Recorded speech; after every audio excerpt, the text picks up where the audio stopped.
Recent test shows stronger evidence of oil and gas in our waters. What could this mean for Jamaica? Hello everyone, I'm Amanda and this is Design Jamaica LITE.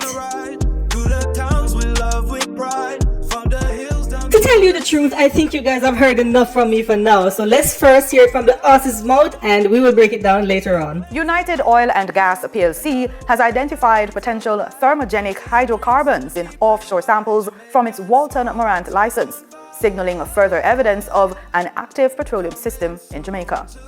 In a statement released Wednesday, the company said analysis of piston core samples collected during its seabed geochemical exploration survey detected C4 and C5 hydrocarbons, including butanes and pentanes, in select locations.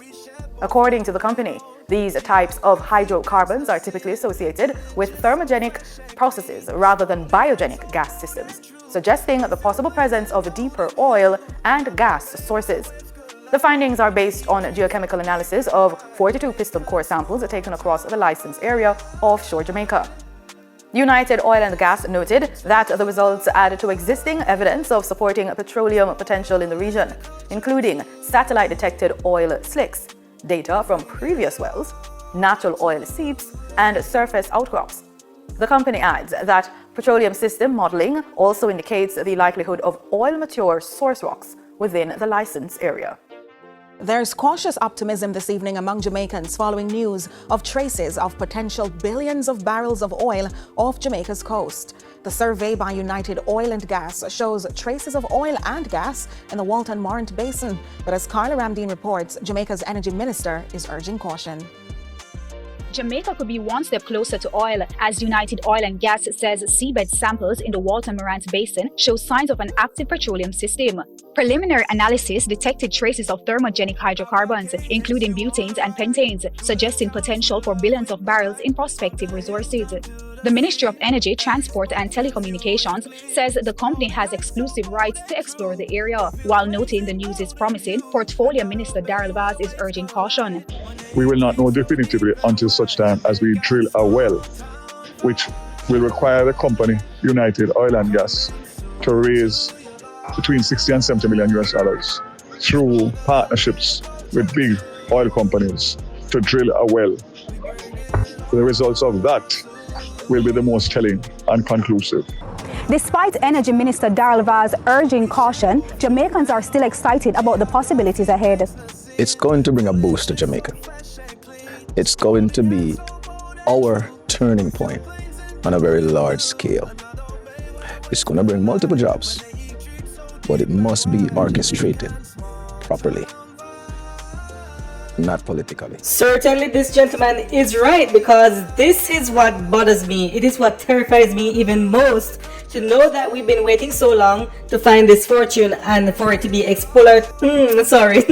to be exploited by politicians and of course superpowers. We have heard of this very same issue happening to other countries that have discovered and is now benefiting from their oil resources. Well, depending on who benefit, because just like we said, exploited by politicians and superpowers. So in most cases, these companies that is operating the whole oil exploration and the drilling are owned and operated by some of these very same superpowers, who then go in and bully the governments of these small oil discovered nations, take over the operations, sell the oil, take most of the profits for themselves, and then let the little dribbling give these small developing economies with the resource, who are just seeking to make life better for themselves and their people. And then from that little dribbling that is already not enough, local politicians are going to look there to dip their hand and they take out whatever they can take before it runs out. So I'm going to change my tune a bit and be more cautious and not be too excited, and really ask the government, what are your plans to ensure that this does not happen to Jamaica? Pretty excited, to be honest. That's some good news for Jamaica, our country. Yes, it will help the economic system. It will help a lot of persons, especially that needs the help. So I'm really excited. We also spoke with Trinidadian Peter Andrews, who told us how the When Trinidad did it, it helped the economy. The money was flowing. It's not like Guyana right now. Guyana, whereby all they give so much of money to the poor people in Guyana because of the influx in oil, which is a good thing. supposed to be. Hopefully, I hope Jamaica learn from it.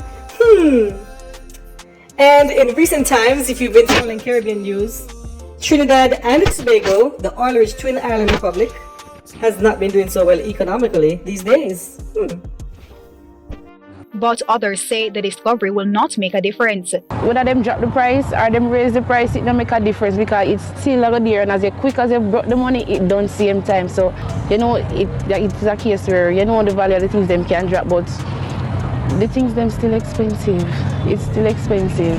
Meanwhile, economist Keenan Faulkner says the exploration phase, potential drilling and extraction may take up to around the same in Guyana, but when everything was eventually actualized, we saw what the growth prospects were. Now, we have pointed to about 7 billion potentially, but that is the maximum that is there and that is present. But that doesn't mean that we will now get to all of it or be able to access it. It also doesn't mean that the venture is now going to be commercially viable. Look, don't get me wrong, y'all. I'm still pretty excited as much as you are about this oil discovery in Jamaica. I am so excited. I believe it will be the best thing that have ever happened to Jamaica in terms of financial and economical recovery and development. This is good for our country. However, what I do believe, if it's not managed properly and is not established in a way by our government where the economical wealth and benefits of this oil boom can at the end of the day reach down to the little man on the street, you, me, the people, taxpayers. I mean, if none of that feel it in our pocket, it will not make no sense. So I do believe that our successive government must put in the necessary mechanisms to ensure that the people of Jamaica benefit from all this excitement, and not for us to endure another failed and exploited industry like agriculture and alumina bauxite. And of course, what we so think that we are so benefiting from, the so-called tourism. I say no more. So on a positive note, I do think this is good for Jamaica.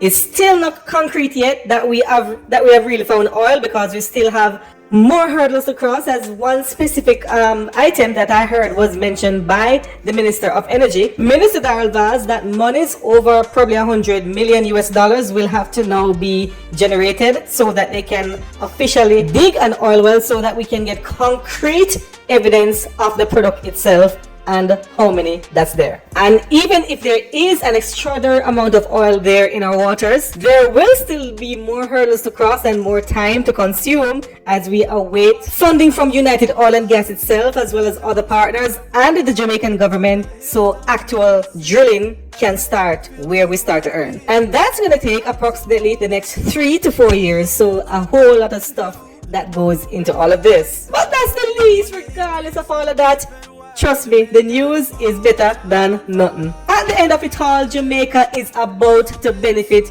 from a brand new industry. So what are your thoughts? You look to benefit from some of them money there? Make a chat in the comments. This has been Design Jamaica LITE. I'm Amanda. See you next time. Demographics tells unfold.